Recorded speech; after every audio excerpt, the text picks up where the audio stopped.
Hi, Fab. Hi, Liz. 2025. What a bang to the year in terms of all of the new tools and technologies out there. And of course, the common thread in all of them is AI. So many new opportunities. And it's so many new tools every day. That's right. That's right. And whilst we know that that's great and presents amazing time-saving opportunities and ways to improve that we do our marketing to keep up with everything that's coming down the line in terms of these opportunities, that's got to be challenging for small businesses and tourism operators who are already busy doing what they do. We see a lot of talking to a lot of operators over the last few weeks. They always ask me, "Oh, so you use more than ChatGPT?" I'm like, goodness me, yes, I use many different tools. So we can actually see in our AI survey in some of the preliminary reporting that lots of tourism operators and DMOs use the free version of ChatGPT as well as Canva. But there's a myriad of tools that they haven't explored yet that we have tried and tested and used every day to allow us to accomplish all the tasks that we need to do these days in a small business to stay relevant and competitive, right? So I'm really excited today to be able to have a chat to you, Liz, and share a few of the tools that I've discovered, I've tested, and I think you as a tourism business or working in a visitor centre or in a tourism organisation will really love to adopt because it makes your life so much simpler. So to set the scene, if we make a promise to our audience of this Untangling Tourism Tech podcast series that sprinkled throughout the podcast with regularity will be new tools and how to make the most of them in terms of AI integration into your workflows, into your operations, into customer experience, and into your marketing.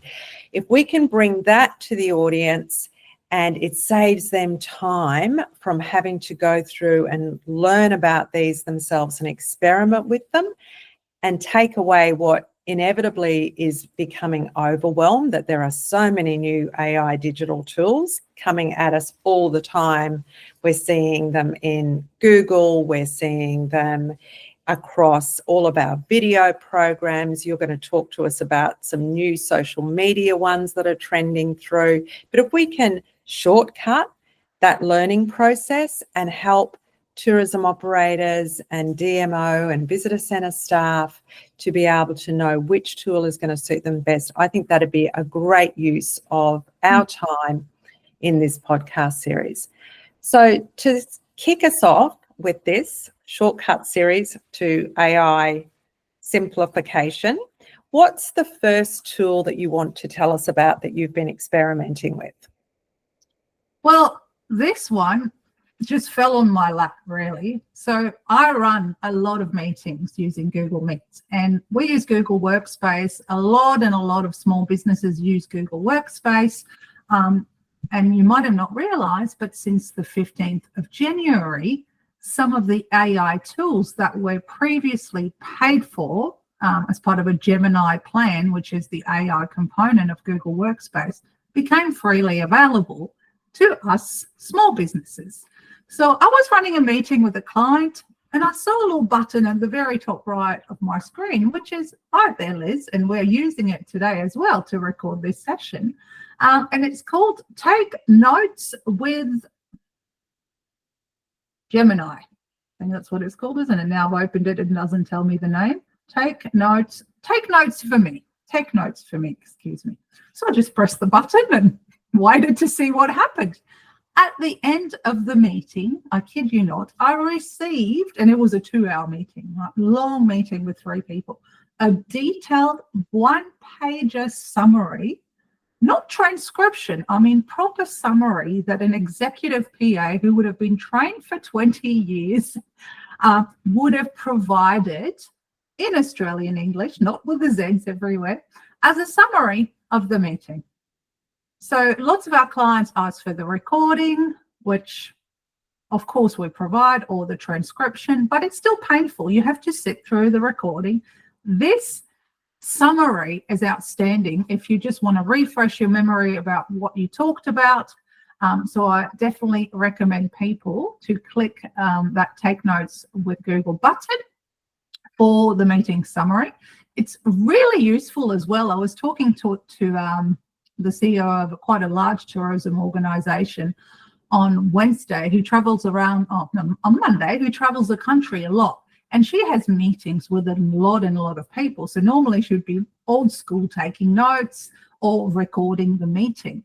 But imagine if this person just turned on their Google Meet for the meeting, even if they didn't actually record their faces, just got Google Meet, take notes with their AI, and the meeting summary would have been provided for her automatically, or provided for her PA or her team, because it'd been directly integrated in their Google Workspace. So that's a real time saver that I believe everyone that runs a small business or a tourism business should know how to use, because we all spend a lot of time in meetings and sometimes don't have the clarity to take the appropriate note at the right time. So AI will actually listen to your tone, to the example, to the heat of the conversation. And these signals are going to provide some really good insights to strengthen the points that were made in the meeting.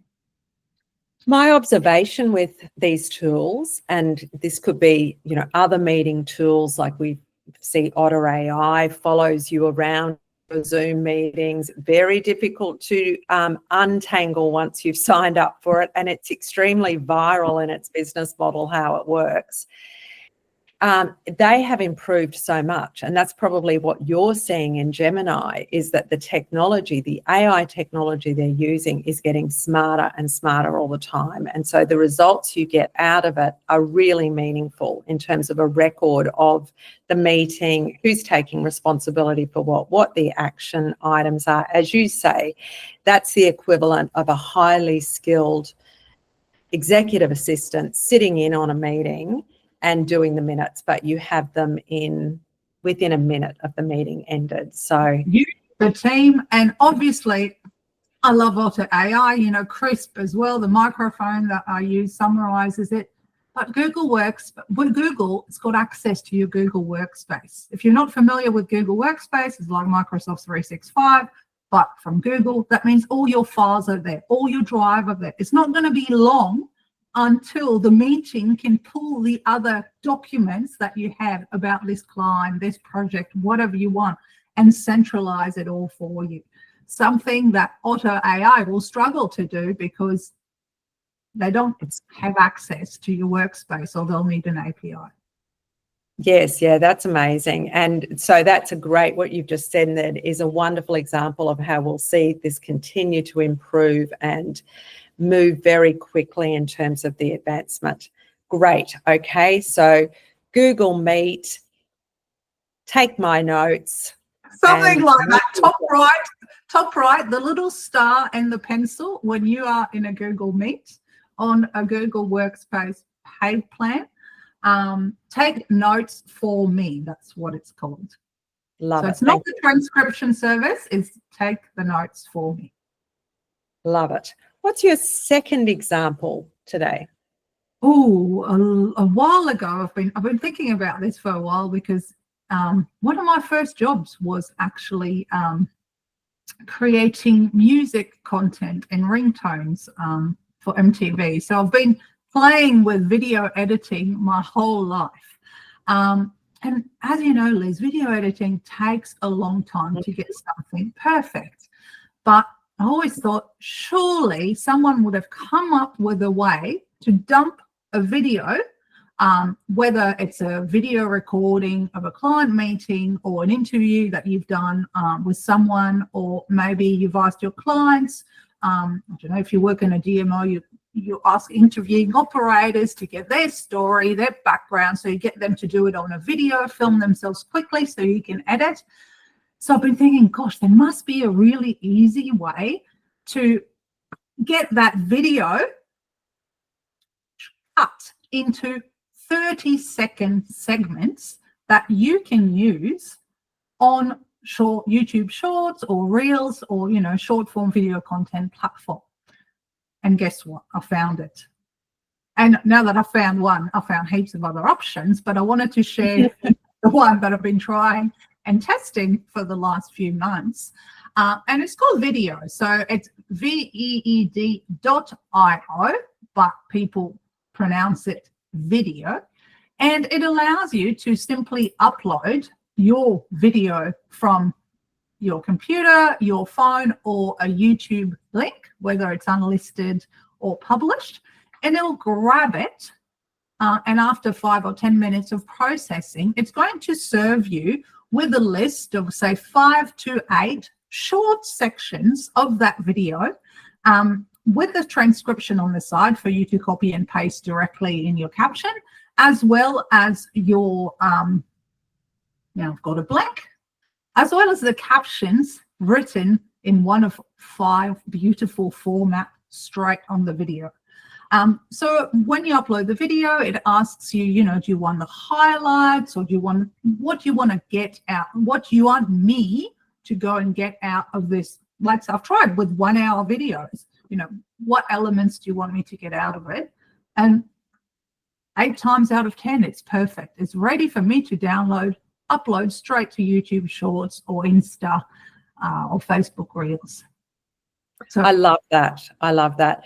From a problem-solving angle for a busy tourism operator or DMO staff member, they've got this valuable piece of video and they know that they can do more with it. And they know that content repurposing is a very efficient strategy that they can be using within their marketing. So now it is being done well. And that's the difference, isn't it? That these tools keep improving. There might have been the promise of this in the past with other software tools, but VEED.io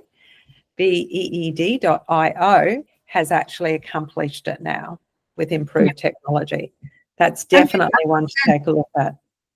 If you go to the Tourism Tribe website, you look for our AI cheat sheets. You know, we've put that tool there, but there's plenty of other tools we've also outlined in our cheat sheet. So obviously you listen to this podcast, but if you go to our website, look for either this episode or our AI section on our website, you'll be able to find it. Now, you know I love odd numbers, Fab. So have you got a number 3 for me today? It's hard because I've actually got 4, but I'll pick. So this one is a bit different. It's more about a tool to keep yourself au fait with whatever topic you're interested in as a business or for professional development, or simply if you're like me and you don't have a TV in your house, you're not connected to the normal channels, so you want to find a way to get the news that you're interested in easily. And I was really surprised positively when I was on X a few days ago. Well, I spent a lot of time on X reading the news, but when I updated my app, what I saw is that X is obviously the platform that Elon Musk has bought, so formerly known as Twitter.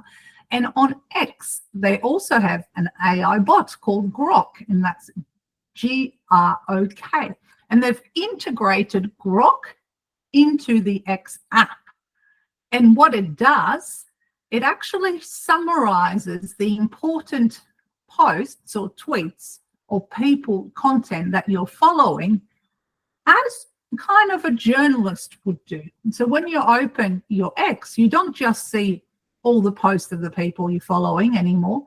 You actually see on your homepage, hey Fab, this is a summary of what's happened since you last logged in, and it serves me with that short summary as well as all the articles or all the posts supporting that summary. So it's quite interesting how they've successfully, pretty much overnight, integrated the AI bot into their Twitter or X app and making the bot work for you as, I guess, a journalist would have had to do in the past, would have to go and interview all these people and summarize what they found. So it's a bit like the senior PA that I was telling you about, taking the notes before during your meeting, but here's the senior journalist that's been transformed or recreated by AI. I think this is a really interesting advancement. If we think about in the past, we've heard it repeatedly from tourism operators that their number one challenge in doing better marketing, particularly, has been that they don't have the time. So what we're seeing is incredible time-saving opportunities with AI, and everybody who's played with ChatGPT understands that, but we're seeing that now happening across all different platforms. So if X does it, we expect that Meta will be next and we'll do something similar. And whilst for personal use to save time, that's great, it's going to be the same for consumers. What is that going to mean to a consumer? What does that do to the algorithm that Meta uses in Instagram? How is it going to maintain its visual focus, but, and get those key messages through? I think this is a really interesting area to watch. And as you say, Fab, if you are thinking from beyond your personal use and thinking even about your own research, what's going on in the tourism space, what about tourism news? Regional news. That's right. That's right. It's a What way can you think back onto. And you can get that very quickly. Mm. So I think what you have told us today with these 3 tools, with note-taking in Google Meet, with video, being able to cut up an existing video without really touching the keyboard at all, like just really instantly being able to do it. And with Grok, we're seeing there is an AI opportunity in terms of time saving, efficiency, improved operations and marketing, well beyond ChatGPT and Canva AI. So that is the top line message. And then what we can keep doing through these sessions is to bring tried and tested tools and also splice in between these sort of hack sessions, shortcut sessions, the strategic piece. Like, how do you weave them into your workflows and marketing strategy so that it makes sense and you are approaching it in a planned way and an organisational wide way as well? And then how do you agree as an organisation, as a business, how to use them ethically? So they're the sorts of things we can start to talk about in these podcasts over the year. So I'm really looking forward to that, because I think it's just going to move so fast, and we can keep our ears to the ground as we're working with tourism operators and find out where the challenges are. And the survey that you referenced at the beginning, so the responses are coming into that. So our AI survey continues to be live, and when we get to a certain point over the near future, we will close that out and generate a report that we can share with the industry and help people understand what the opportunities and the challenges are and be able to help to meet those. All right. Until next time. Absolutely. See you then. Bye.